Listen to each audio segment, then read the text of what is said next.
Today I'm going to walk you through everything you need to know in order to retire in the next 10 years. My company and I have been helping retirees for years now, and if there's one thing I've learned, it's that the sooner you start preparing for retirement, the more secure your future and your retirement will be. Unfortunately, the issue for most people is that they learn the important lessons of retirement too late, which is exactly why today I'm going to walk you through some tips that anyone can use to prepare for retirement 10 years before it happens. So without further delay, let's get right into it. After I provide some structure so you know exactly how this video is laid out. You're probably going to expect me to dive into the usual advice, keep saving, create a budget or spending plan, and develop a tax strategy for now and in the future. Don't worry, we'll get to all that later in the video, but first, I want to focus on something just as important, and that's preparing yourself mentally and emotionally for retirement and taking steps to tidy up both your financial life and your physical space. By physical space, I mean your house. And for those of you who love to collect things, this part is especially for you. Stay tuned. Here's some research for you. Downsizing or decluttering can significantly boost happiness and reduce stress. AARP reports that simplifying your living space creates a sense of freedom and control, helping you focus on what truly matters. By lowering housing costs and reducing clutter, downsizing also provides financial benefits, freeing up resources for travel or other activities. In fact, many retirees find that a more manageable home allows for greater mutual well-being and less daily stress. All good stuff. Downsizing, when done proactively, not only enhances emotional satisfaction, but also contributes to a more enjoyable and fulfilling retirement lifestyle. Now, you may be thinking this is not a piece for retirees, it's for people retiring in 10 years. Touché. But I want to share my personal experience with you. I'm absolutely obsessed with decluttering. I love the idea of giving things away and lightening the load for my children in the future. And if it's on my mind, I'm willing to bet that plenty of other people in their 50s are thinking about that as well. I walk through the house like an inspector, down into the basement, under the stairs. I asked Jill, why do we have this? Do we need this? We should get rid of this. It's like I'm on borrowed time. Jill sometimes asks, is there something she should know? There isn't. It just makes me feel good. We also downsize, and if you have the chance to do the same, I highly recommend it. Don't get me wrong, I loved our old house. I loved it, especially the driveway. Long story. And it was a tough decision to move, but ultimately, it was the right one for us. The other piece of the puzzle is your financial footprint. If you have children, do they know where everything is? I have a friend whose father-in-law, well into his 80s, is still very active with his many investments. The problem is his assets are scattered all over the place, and he refuses to share any details. If you've ever been through the ordeal of losing a parent and sorting through the aftermath, you know it's not fun. It's not something you want to leave unresolved for your loved ones, especially if you like them. So here's some suggestions for cleaning up your digital footprint. This is what I'm doing in my life. The first thing is I keep a binder. Here's mine and Jill's. All our important documents are here. Trusts, wills, and agreement to sell my business for gazillions if this is my last video. Everything is in here. Investment balances, account numbers, everything. Choose one of your children to be in the loop, not necessarily as an executor, that's a formal legal role, but as someone who knows the more personal, intimate details of your finances. My oldest son, Josh, cringes every time I bring this up. He says, ick, or whatever that means. So I had to go to son, Danny, number 2. Now I feel much better knowing he's aware of everything is.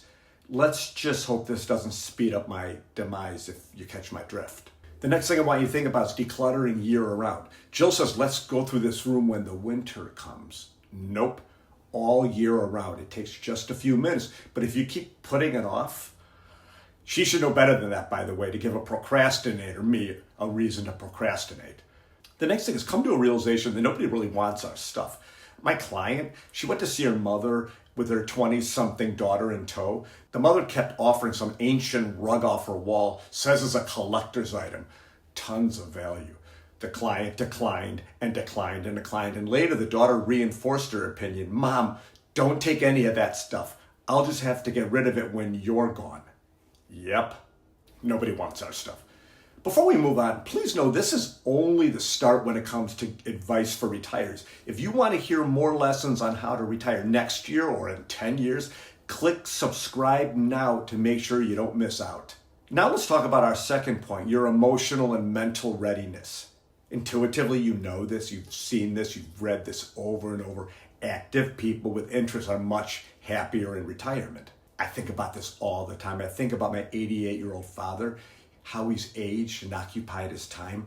He worked most of his life right up to 71. He really only had two serious interests, playing basketball every day and remarkably well until his 80s, and talking about the street he grew up on, Division Street in Chicago, over and over. Seriously, it was really sad. But when he retired, and this is not an exaggeration, he struggled mightily. He would watch TV most of the day because he didn't really have anything else to do. And his loneliness increased, which I think sped up his cognitive decline. We need to cultivate interests that will occupy our time well in advance of retirement, by the age of 50 or even earlier. But it's never too late to start adopting a new interest. A great read on the subject is the book, What the Happiest Retirees Know, 10 Habits for a Healthy, Secure, and Joyous Life by Wes Moss. Wes conducted a comprehensive study on retired people. His conclusion, the happiest retirees have 3.6 core pursuits, which he defines as more than just hobbies. Core pursuits take up more time, are more interesting, and have more staying power. Here's a direct quote from the book. These pursuits aren't simple pastimes. They're passions to which the retirees devote a great deal of time, energy, and sometimes money. The happiest retirees prioritize their core pursuits and derive great satisfaction from them. The happiest retirees stay socially active. They maintain an active social life and seek opportunities to connect with others, such as joining clubs or social groups or community organizations. You'll find them participating in group activities and engaging in social interactions, not only to combat loneliness, but also to foster new relationships, to be stimulated intellectually, and have a sense of belonging. And this is the most important part, I said earlier. This pursuit of interest can't wait until retirement. The seeds have to be laid before then. For every one of you who plays cards or spends time with a book club, there's another who is hopefully devoted to his or her job and little else. For people who are hopelessly devoted to their careers, work is their identity. And once they retire, they often are left with nothing. It's never too early. Now let's get a bit more conventional. Let's talk about your budget. Here's point number 3. 10 years out, it's probably a good idea to get a handle on your spending. You don't have to stop your spending, and I know you're thinking, gee, thanks, Daryl, but at least get a handle on what you are spending and how that might change in retirement. As you might expect, I'll come at this from a different direction by professing my love for psychological thrillers.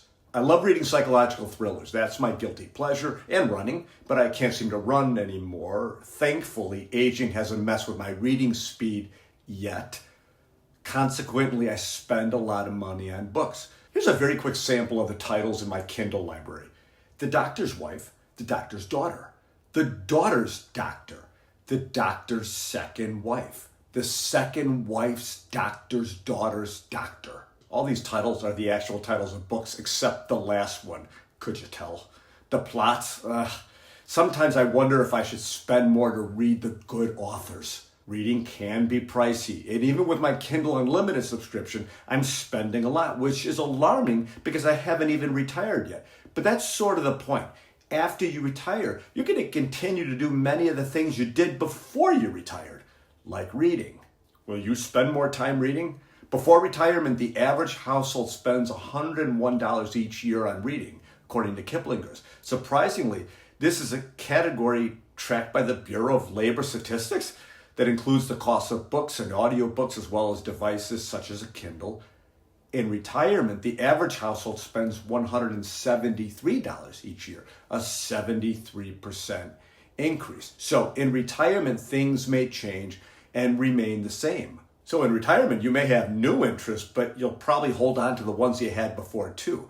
I just want you to start thinking about it. In a professional sense, I can tell you that the first thing I look at with clients is, are they in tune with their spending? This is what I mean. Do their assets align with their desired spending? I've met people who make $400,000 a year and have $400,000 in savings. That's a bit of a potential mismatch. Maybe not now, but for the future. So I want you to get real with your expense assumptions. The truth is that expenses may change in retirement, but it's less accurate to suggest that they will automatically go lower. Future retirees who do a thorough analysis about retirement expenses are more informed and more likely to spend accordingly. Many have a goal of spending less money in retirement, but studies all over the place suggest that most spend more than they thought they would. One study from McKinsey reported that 32% of retirees expected to reduce their expenses, yet only 10% did so. And JP Morgan found the following. For lower income households, there's less ability to reduce spending, since a large percentage of their income is going to essentials. Wealthier households have more discretionary income, so it's easier to trim in retirement. Let me share one final thought with you on this section. My purpose isn't to scare you and cause you to go live in a hole somewhere where your credit cards don't work. I don't even want my very favorite first wife, Jill, to go somewhere where our credit cards don't work. Sure, there are many variables you must consider when developing a comprehensive retirement plan. Variables like your level of savings, assumed rates of return, years to retirement, all of that good stuff. But I feel that people are too casual when it comes to thinking what their future expenses might end up being. I think it's because many don't want to confront the possibility that they may not live out their years in a manner that's consistent or preferable to them. I think about that myself, but if my experience has taught me anything, it's that it's better to be realistic. That way, you'll have a better chance of being prepared for anything that might come your way. Before we get to our last point, all the information I'm sharing with you is designed to help thousands of people. But of course, your own situation may be unique. If you want to understand how I can help you specifically, click on the link in the description to book a call with me.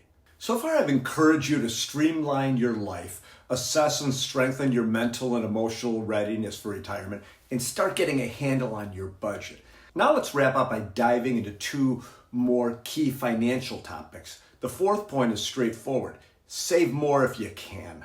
I recently created a retirement plan for someone who simply needed to save more. It was that simple. And it's not always easy advice to give because we all want to enjoy life now, not just plan for the future. The pull of instant gratification makes saving feel like a challenge. In fact, about 66% of pre-retirees believe they need to increase their savings significantly in the final decade before retirement. Many realize that this period is critical for maximizing contributions to 401ks, IRAs, and other savings vehicles. More on your 401k in just a bit. The last point is that it makes sense to consider how you might reduce your overall tax liability going forward. I'm going to say something sort of controversial here. All right, here goes. You may already have enough money in your 401k.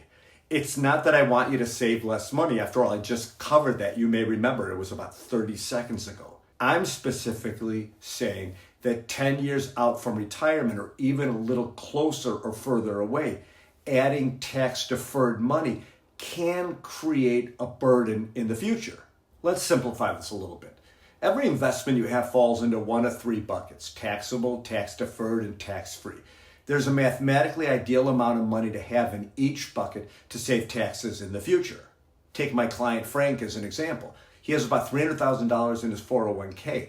Based upon his current salary and future tax liability, it makes far more sense to stop contributing to his 401k above the employer match. We always get the employer match, and instead move that money to a Roth account instead. This will reduce the effective tax rate in his plan, which will save him a ton of dough in the future. Frank is probably like you, conditioned to think 401k, 401k, 401k. And that strategy served him earlier in his career, but it's no longer the case. Okay, now that you know exactly how to retire in the next 10 years, I want to personally offer you something that could change the course of your retirement. See, as much as I'd love to make this video about your specific financial plan, I don't know what that looks like and the situation you're in. That's why I want to offer you an entirely free consultation call with my team and I, where we'll look at your exact financial situation and help you plan for a successful and stress-free retirement. So click the link below book that call, and I'll see you in the next one. Thanks for watching.